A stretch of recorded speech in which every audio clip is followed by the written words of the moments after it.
Good morning students, नमस्कार।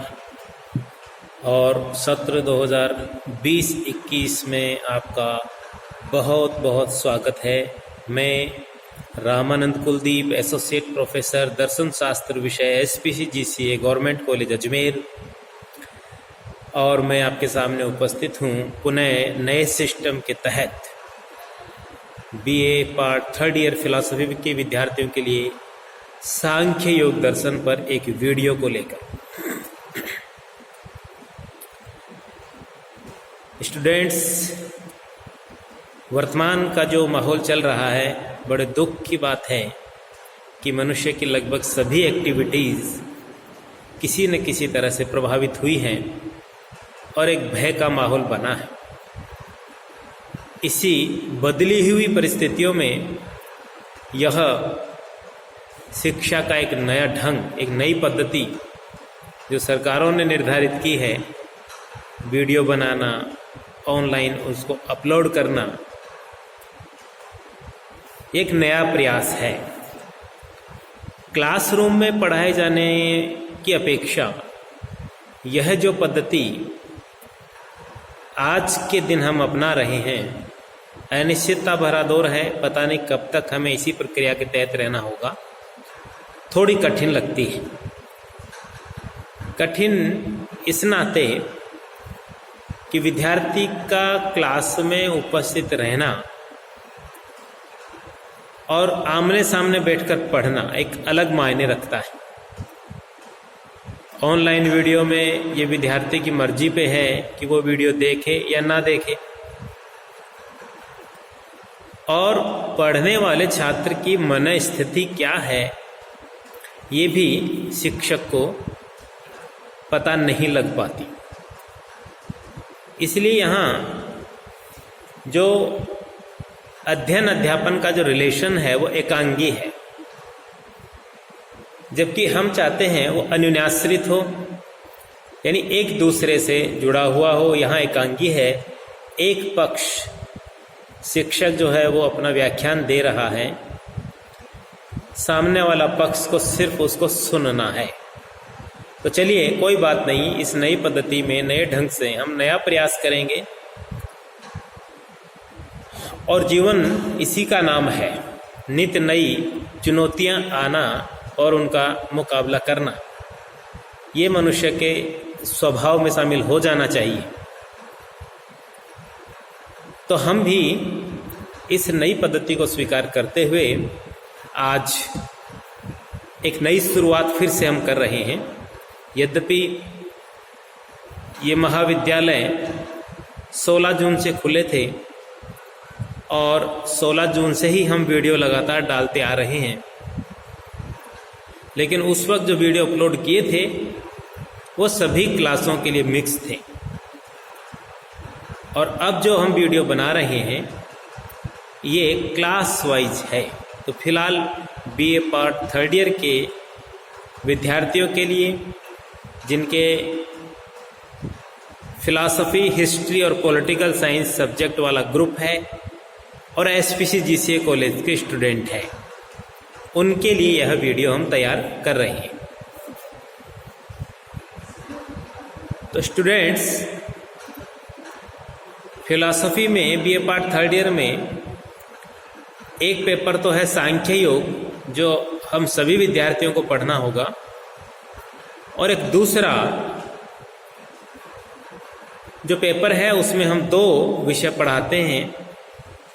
एक है प्लेटो और एक है CIP माने कंटेम्पररी इंडियन फिलॉसफी। तो वो ग्रुप बाद में बनते हैं। तो मेरा जो ये वीडियो है सांख्य योग से संबंधित है और सांख्य योग की हर विद्यार्थी के लिए उपयोगी है। BA पार्ट 3rd ईयर के उस विद्यार्थी के लिए जिसके फिलॉसफी है। तो आप फर्स्ट ईयर से देखते आ रहे हैं कि दर्शन शास्त्र, सर्वप्रथम ये जान लेना चाहिए कि दर्शन शास्त्र होता क्या है। बहुत ज़्यादा विस्तार से मैं इसलिए नहीं पढ़ाऊंगा क्योंकि आप 3rd ईयर के विद्यार्थी हैं, पिछले 2 सालों से पढ़ते भी आ रहे हैं।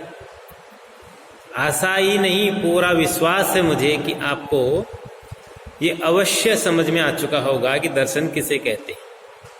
लेकिन फिर भी अपनी बात को गति देने के लिए और आपके साथ एक तारतम्य बैठाने के लिए बहुत ही संक्षेप में मैं ये बताने का प्रयास करूंगा कि फिलॉसफी क्या है।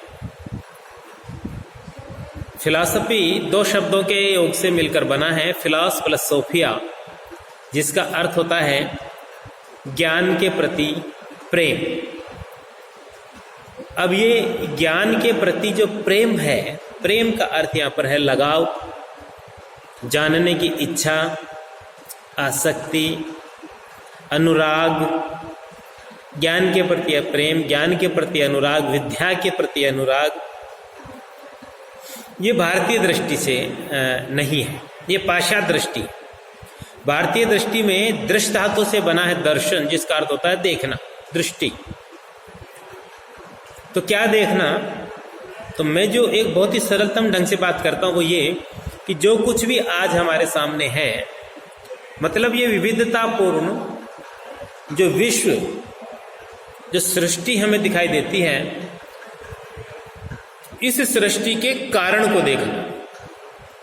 वैसे ये मूल फिलॉसफी है। जब हम सृष्टि के मूल तत्व की चिंता करते हैं, जब हम ज्ञान मीमांसा की बात करते हैं, लेकिन यदि हम इसको सरल बनाना चाहें तो यूँ कह सकते हैं कि जीवन और जगत में आने वाली प्रत्येक क्षण की समस्याओं पर चिंतन करना, विचार करना, ये फिलॉसफी है। तो ज्ञान के प्रति अनुराग ये फिलॉसफी है। देखना, सृष्टि के मूल तत्व को देखना या समझना, ये फिलॉसफी है। समस्याओं के समाधान के लिए चिंतन करना, मनन करना, विचार करना, ये फिलॉसफी है। सोचना, ये फिलॉसफी है। और कुछ दार्शनिकों ने बहुत ही अच्छी और सुंदर परिभाषाएं दी हैं कि सत्य की खोज ही दर्शन है। डेकार्ट जैसे दार्शनिक से यदि पूछें तो वो कुछ अलग अंदाज में बात करते हैं। वो कहते हैं दर्शन की उत्पत्ति संदेह से होती है। अब ये संदेह क्या है? तो मैं इन सब बातों को समन्वित करते हुए यदि एक आम व्यक्ति की भाषा में बात करूं तो इस तरह से बात हो सकती है कि जब आप एक बहुमंजिला इमारत की किसी खिड़की में बैठे हुए और नीचे सड़क पर जो रेलमपेल मची है, जो भाग दौड़ लोगों ने लगा रखी, वाहनों का जो एक हाहाकार सा मचा हुआ है, उसको देखकर आपके मन में एक प्रश्न उत्पन्न हो सकता है, क्या है ये सब? आखिर कहाँ जा रहे हैं सब लोग?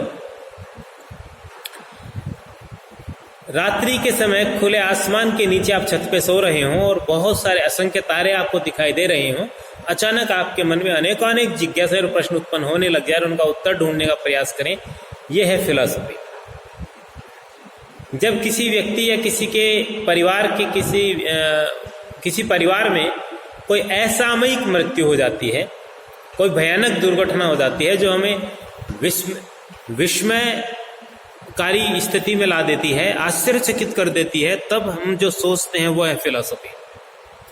मतलब कि जितने भी जीवन के जितने भी रहस्य हैं, जितनी भी समस्याएं हैं, रहस्य की बजाय समस्या शब्द कहना चाहिए, उन समस्याओं के समाधान हेतु जब भी हम प्रयास करते हैं, चिंतन करते हैं, तो फिलॉसफी बन जाती है। एक विचारक ने ये बात कही भी है कि संसार में जितने मनुष्य हैं उनका वर्गीकरण हम दार्शनिक और अदार्शनिक के बीच नहीं करेंगे, बल्कि अच्छा दार्शनिक और खराब दार्शनिक के बीच करेंगे। अर्थात इसको क्या मतलब दें? इसका अर्थ है कि जो बहुत बड़ा चिंतन करे, जो अनवरत चिंतन करे, जिसकी समस्या व्यक्तिगत ना हो, सार्वजनिक हो, सार्वभौमिक हो, सर्वव्यापी हो, जो सृष्टि की उत्पत्ति के रहस्य को जानने का प्रयास करे, वो बड़ा दार्शनिक। और जो जीवन की छोटी छोटी समस्याओं का समाधान करने के लिए तात्कालिक चिंतन करे वो छोटा दार्शनिक। इस नाते प्रत्येक व्यक्ति दार्शनिक बन जाता है, क्योंकि हर व्यक्ति उसकी विशिष्टता ही है, मनुष्य जाति की विशिष्टता ही है सोचना, विचार करना, चिंतन करना। इस नाते हर व्यक्ति फिलोसोफर है। तो क्या मतलब हुआ कि जितनी भी समस्याएं जीवन में आती हैं उनका समाधान खोजने के लिए जो प्रयत्न हम करते हैं वो फिलॉसफी कहलाता है।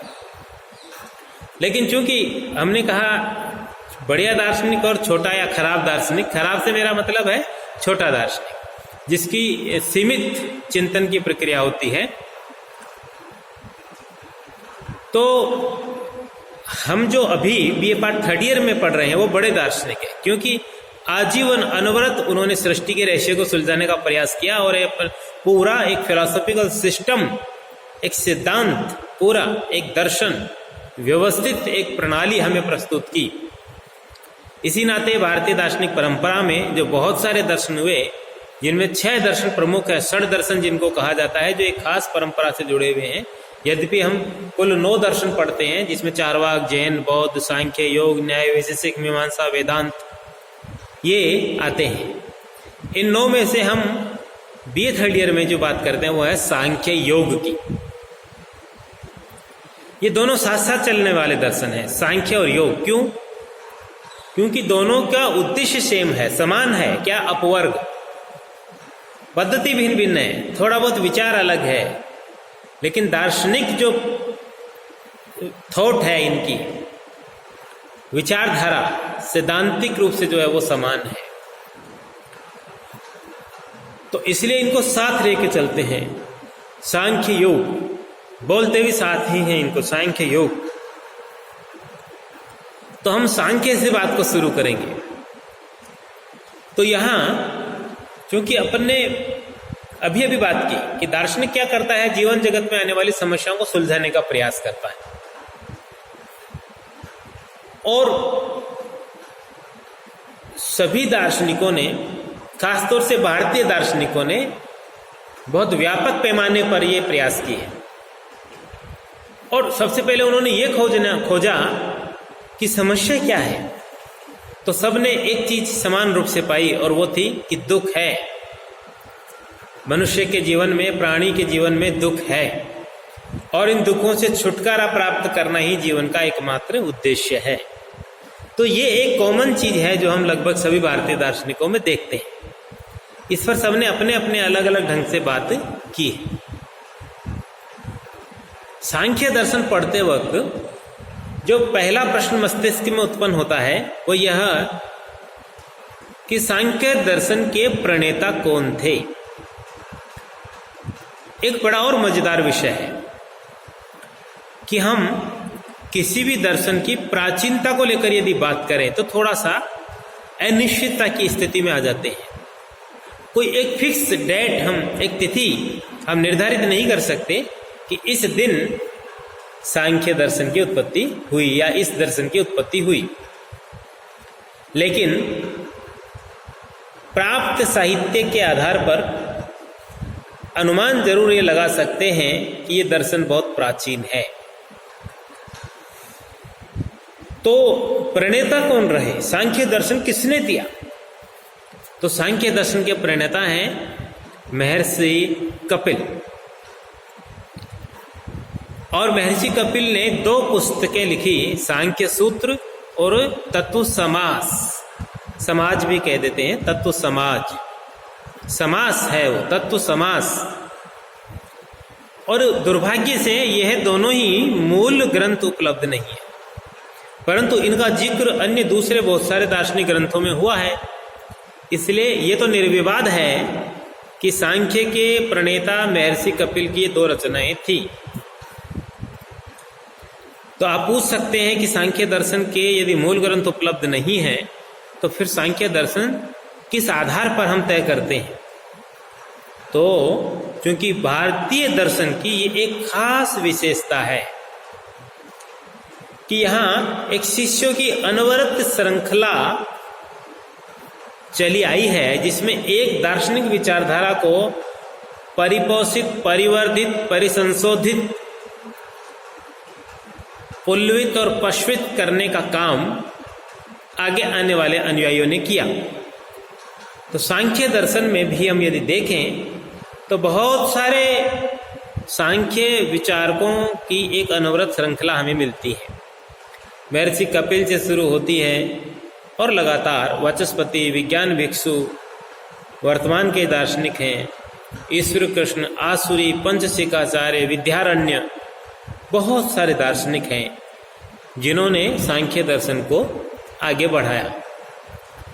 और फिलहाल हम जो सांख्य दर्शन पढ़ रहे हैं वो ईश्वर कृष्ण द्वारा रचित सांख्य कारिका नामक पुस्तक पर आधारित है।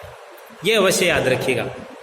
दो बातें महत्वपूर्ण रही कि सांख्य दर्शन के प्रणेता थे महर्षि कपिल, जिनकी दो रचनाएं थी, सांख्य सूत्र और तत्व समास। और वर्तमान जो सांख्य दर्शन हम पढ़ते हैं वो ईश्वर कृष्ण द्वारा विरचित सांख्य कारिका नामक रचना पर आधारित है। सांख्य कारिका 72 कारिकाओं की एक रचना है, जिसमें प्रथम 2 कारिकाओं में सांख्य दर्शन का परिचय है और बाकी में फिर सांख्य दर्शन उपलब्ध है। हर एक कारिका में सांख्य का एक सिद्धांत कम से कम निहित है, और जब हम ज्यों-ज्यों आगे बढ़ते जाएंगे तो ये बात हमारी समझ में आएगी। तो फिलहाल आज की चर्चा में आपको जिन बातों का मैंने जिक्र किया कि एक तो ये जो हम ऑनलाइन वीडियो बना रहे हैं इसका मैंने प्रासंगिकता और संदर्भ समझाया कि वर्तमान वैश्विक महामारी के इस दौर में जो परिस्थितियां बदली हैं उसमें इन चीज़ों की आवश्यकता हुई है। और दूसरा, दर्शन क्या होता है इस पर हमने संक्षेप में बात की। और तीसरा, सांख्य दर्शन के प्रणेता कौन थे और उनकी रचनाएं कौन सी थी। कल हम इसी चर्चा को आगे बढ़ाएंगे पुनः इसी चैनल पर। तब तक के लिए जय हिंद, जय भारत।